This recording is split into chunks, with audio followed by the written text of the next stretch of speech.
Meus amigos, o assunto do momento é o possível encontro entre Donald Trump e o descondenado Lula. A militância já está em polvorosa tentando vender essa reunião como se fosse um grande triunfo diplomático. Mas a verdade é outra. Lula anda com a bola cheia, achando que é respeitado no cenário internacional, mas basta olhar para trás para ver o que acontece com quem subestima Trump. Recentemente, até o presidente da África do Sul tentou se aproximar levando presentes, articulando contatos e se colocando como aliado. O resultado? Vergonha pública. E é justamente esse o caminho que Lula pode estar prestes a trilhar.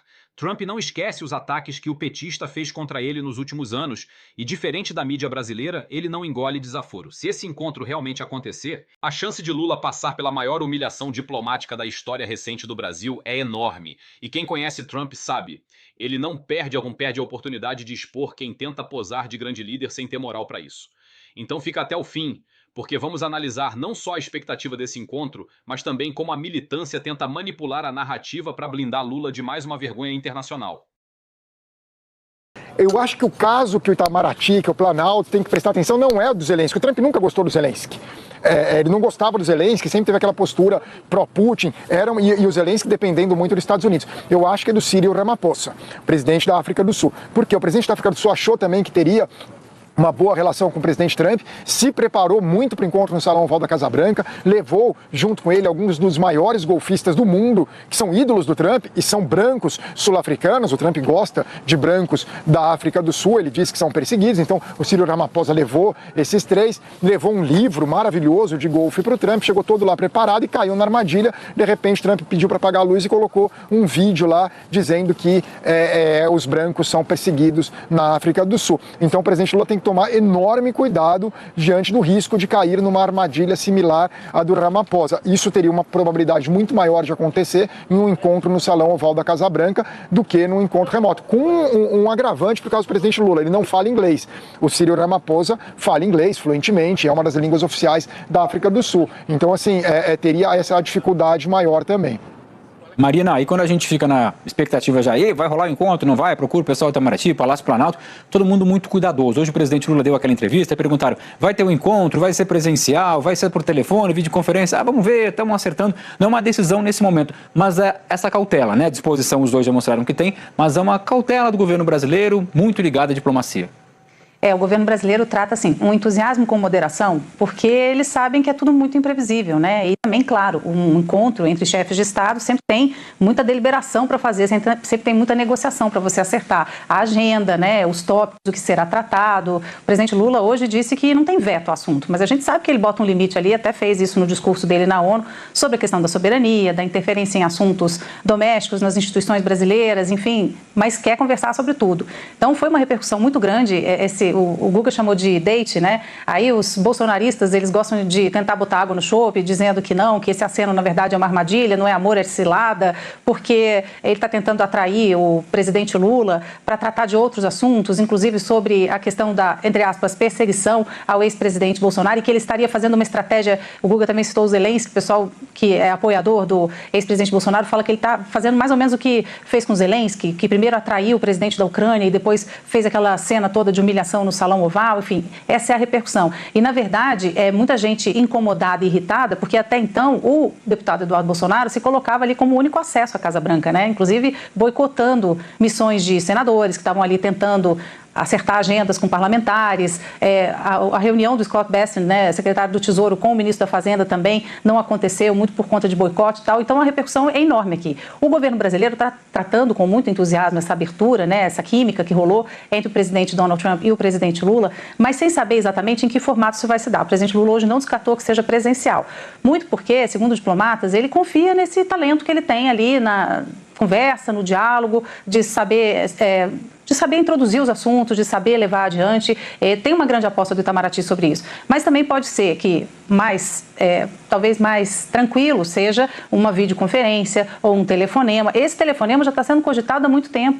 mas sempre com um pé atrás de diplomatas dizendo, olha, a gente não sabe o que vai acontecer e não tem abertura. E eu achei curioso, hoje um diplomata me disse o seguinte, que desde que houve o fim do julgamento do núcleo crucial na primeira turma do Supremo Tribunal Federal, eles já tinham sentido uma leve abertura dos Estados Unidos, como se fosse um fato que se impôs, assim, não adianta mais tratar desse assunto, esse assunto já é uma página virada. Então eles sentiram assim uma pequena abertura, não que a relação esteja fluindo, não que esteja fácil conversar sobre o tarifaço, nada disso, mas pelo menos eles sentiram um pouco isso, como se fosse um recado de que a democracia do Brasil está amadurecendo. E eles começaram a achar que algumas pontas foram ali se juntando, sabe? Umas portas foram se abrindo e tal, e aí vem esse grande recado aí na ONU, essa possibilidade, uma grande oportunidade de conversa, mas ainda não se sabe de que forma isso vai se dar, nem quando.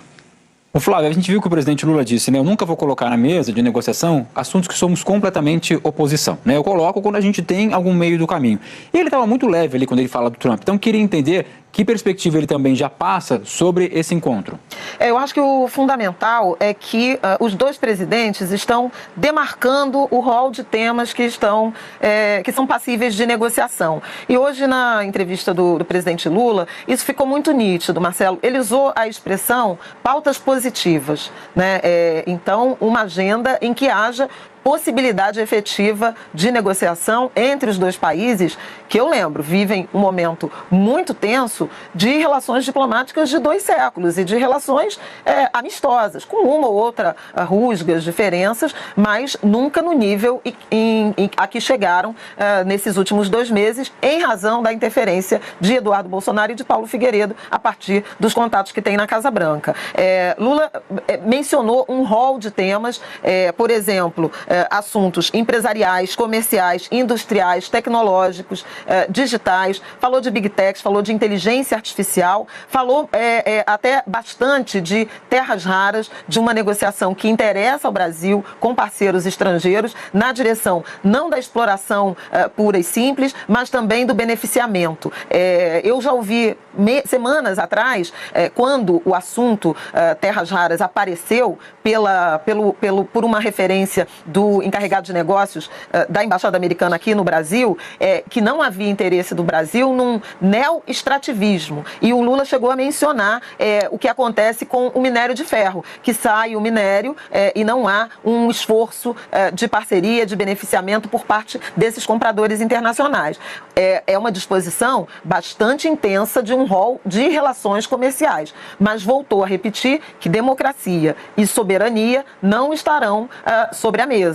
E eu acrescentaria, como contido nesses 2 conceitos, as decisões do Judiciário do Supremo Tribunal Federal. Então, me parece que há, sim, uma janela para um início de relações, de diálogo, mas com essa interseção desses assuntos. E me parece, eu não sei se o Guga tem a mesma sensação que eu, que meio ambiente também ficará de fora. Ontem, na entrevista que tivemos com uma porta-voz do Departamento de Estado, ela desviou bastante desse tema. Disse que Brasil e Estados Unidos têm interesse numa agenda, ou os Estados Unidos de Trump em particular têm interesse numa agenda de paz, respondendo a uma pergunta sobre... Daí faz uma comparação com a direita, que a direita também tem o mesmo direito, né, não sendo aqui repetitivo, de fazer onde nós acertamos, porque a esquerda não está alcançando, né, o que nós alcançamos no mundo. Porque é disso que a gente está falando, a democracia ela não é da direita e não é da esquerda, né? Pois é, na América Latina a gente vê um pouco de tudo. Ao longo da história a gente teve presidentes que eram originalmente conservadores, mas fizeram leis sociais de vanguarda, como o caso do Uruguai. O presidente Baggio, há 110 anos, ele fez uma série de leis uruguaias que tornaram o Uruguai um país de vanguarda. Leis trabalhistas, direito a voto às mulheres, entre várias outras coisas. Mas se a gente traz para as últimas décadas, a gente pode ver presidentes de direita autoritários, como Bukele em El Salvador, extremamente autoritários, não é? Já beirando ali o início de uma ditadura, como podemos ver presidentes totalmente democráticos, como o caso do Luiz Lacalle Pou, do Uruguai. Não é? Ou o presidente Juan Manuel Santos, da Colômbia, ex-presidente, foi presidente há uma década na Colômbia e que fez um acordo de paz com as ex-guerrilhas das Farc. Não é? Então, temos também no caso da esquerda, temos setores da esquerda altamente reacionários, que são conservadores, inclusive, como é o caso do Daniel Ortega, na Nicarágua, que é visceralmente homofóbico, é contra o casamento entre pessoas do mesmo gênero, e ele faz pose que é esquerda, que esquerda pode ser contra o casamento entre pessoas do mesmo gênero, e é também um presidente que é contra a legalização do aborto. Que presidente presidente de esquerda no século XXI seria contra a legalização do aborto. Bom, é o caso da Daniel Ortega, é o caso do presidente da Venezuela, o autocrata Nicolás Maduro, né, que também é contra as mesmas coisas. O caso da Bolívia, o ex-presidente Evo Morales e o atual presidente Luiz Arce, que são de um partido que chama Movimento ao Socialismo, são contra também esses mesmos direitos. O direito da mulher ter direito ao próprio corpo, legalização do aborto, categoricamente contra na Bolívia, categoricamente também contra a legalização do casamento entre pessoas do mesmo gênero. Então temos, e como também temos pessoas da esquerda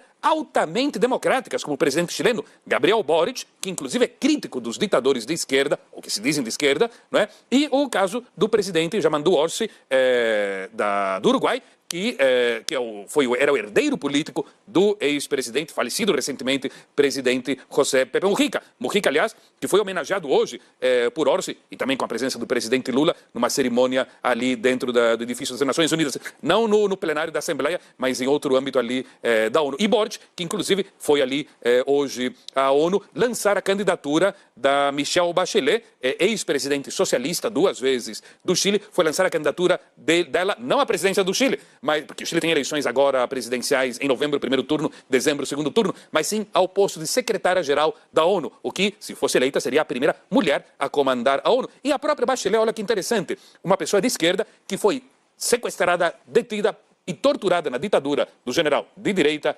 Pinochet, do general Pinochet, e que foi presidente dentro de uma coalizão de centro-esquerda e que é crítica de um ditador de esquerda como Nicolás Maduro. Isso quando ela foi comissária de direitos humanos da ONU, Marcelo. O Guga, nessa fala sobre a defesa da democracia, o presidente Lula fala até dos democratas americanos. Olha, Marcelo, é uma coisa importante que a Flávia e o Ariel abordaram. Mesmo dentro da extrema-direita, há várias figuras e partidos que atuam dentro do campo democrático. A Marine Le Pen perdeu várias eleições na França, sempre cumprimentou o candidato vitorioso, como Macron, nas últimas 2 eleições, e fez oposição dentro das regras democráticas. Quer dizer, a Marine Le Pen não dá para dizer que ela tenha um viés autoritário, porque ela até hoje tem jogado dentro da democracia. A própria Giorgia Meloni da Itália também é da extrema-direita e também atua dentro do campo democrático. O problema são algumas lideranças, como o caso do Orbán na Hungria, que não atua dentro do campo democrático, ou o ex-presidente Bolsonaro e o atual presidente americano Donald Trump, que não reconheceram derrotas eleitorais. Então eu acho que cada caso é um caso. O Partido Democrata, a partir do Bill Clinton, deu uma guinada em economia, abandonando algumas das bandeiras do Partido Democrata no passado, quer dizer, foi em direção ao centro, que foi a postura, inclusive, também da administração Obama, também da administração do Joe Biden, deixando de lado algumas bandeiras da esquerda, e muitos eleitores que eram da esquerda, se verificou muito com Bernie Sanders. O Bernie Sanders, que carrega bandeiras tradicionais da esquerda, tinha entre seus eleitores o J.D. Vance, atual vice-presidente dos Estados Unidos, apoiava o Bernie Sanders. Ele deu uma guinada para a direita, como muitos outros que eram Bernie Sanders e acabaram indo para o Trump, porque eles não se sentiam representados por uma figura como a Hillary Clinton, por exemplo, que não enxergavam como uma figura com bandeiras tradicionais da esquerda, especialmente em questões econômicas. Hoje, o Partido Democrata em Nova York tem como candidato o Mamdani, que volta a erguer bandeiras tradicionais da esquerda. A grande questão, tema de campanha dele, é o custo de vida em Nova York, o custo elevado de vida em Nova York. Então, você vê que ele já desponta ali, ganhou a primária democrata contra uma figura que era do Partido Democrata, agora está como independente, que era o Andrew Cuomo, que é daquele Partido Democrata tradicional, mais para o centro. Estão tentando recuperar o que eles perderam para a chamada extrema-direita. E já que a gente está falando... Meus amigos, acompanhamos juntos o que pode sim representar o começo do fim da trajetória política de Lula. Um homem marcado pela corrupção que insiste em perseguir a direita brasileira e atacar quem ousa se opor ao regime que ele tenta consolidar. Mas agora ele pode ter ido longe demais. Não podemos esquecer das vezes em que Lula chamou Donald Trump de fascista e ditador, ou mesmo quando tentou emplacar uma nova moeda no BRICS para minar a força do dólar. Tudo isso foi registrado e Trump certamente não deixará barato. Se esse encontro realmente acontecer, Lula pode estar entrando num vespeiro do qual não sairá ileso. A maior potência do mundo está de olho e as máscaras tendem a cair. Enquanto a militância e a imprensa tentam criar narrativas para blindar Lula e vender a esquerda como a verdadeira defensora da democracia, a realidade mostra o contrário. O jogo está exposto e a pressão internacional pode transformar esse ato de grandeza em uma humilhação histórica para o Brasil. Por isso, é fundamental que você acompanhe esse debate de perto.